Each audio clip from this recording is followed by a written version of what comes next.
डायटिंगसाठी दुधी भोपळ्याचा भात. चला मग पाहूया. दुधी भोपळा स्वच्छ धुवून आणि सालून किसून घेते. किसून झाल्यावर लागणारे साहित्य पाहूया.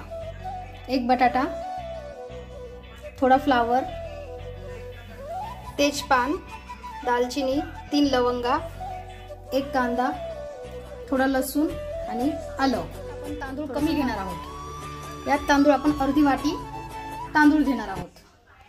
कढई तापायला ठेवली आहे. मी तांदूळ अर्धी वाटी वापरते, कारण आपण भात हा दुधी भोपळ्याचा करतोय, त्यामुळे तांदूळ आपल्याला कमी प्रमाणात लागतात. तूप तापलेलं आहे, त्यात आपण जिरे टाकूया. आपण मोहरी टाकणार नाहीये, आपण जिरे वापरणार आहे. जिरे थोडे आपण जास्त वापरणार आहे. दालचिनी, तेजपत्ता, 3 ते 4 लवंग, आलं, थोडं किसलेलं लसूण, कांदा,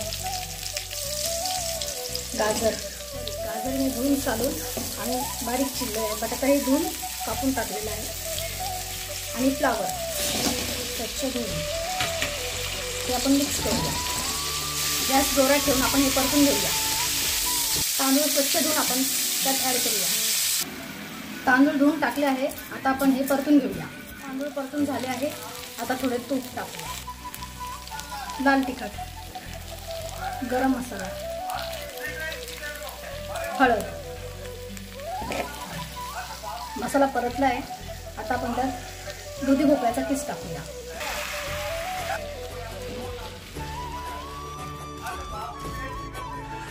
दुधी भोपळ्याचा भात म्हणून यात दुधी भोपळा जास्त आणि तांदूळ कमी असतो. दुधी भोपळा डायटिंगसाठी चांगला असतो, पण दुधी भोपळा जास्त कोणी खात नाही, म्हणून तुम्ही ही रेसिपी करून पहा. यात तांदूळ कमी आणि दुधी भोपळा जास्त. मस्त असं परतून झालेलं आहे.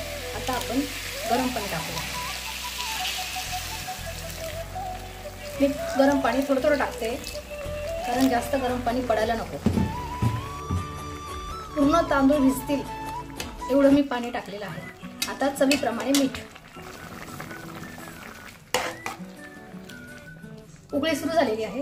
आता आपण त्यावर झाकण ठेवूया. डायटिंग भात तयार होत आहे, तुम्ही पाहू शकता.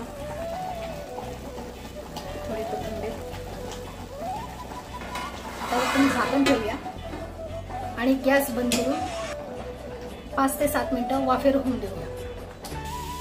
7 मिनिटं झाले आहे. वाफेवर भात छान तयार झालेला आहे, तुम्ही पाहू शकता. दुधी भोपळ्याचा भात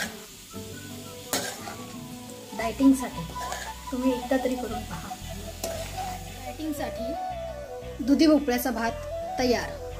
तुम्ही यात तांदूळ अजूनही कमी वापरू शकतात आणि भाज्या वाढवू शकतात. तांदळाऐवजी ओट्सही वापरू शकतात. डायटिंगसाठी दुधी भोपळ्याचा भात.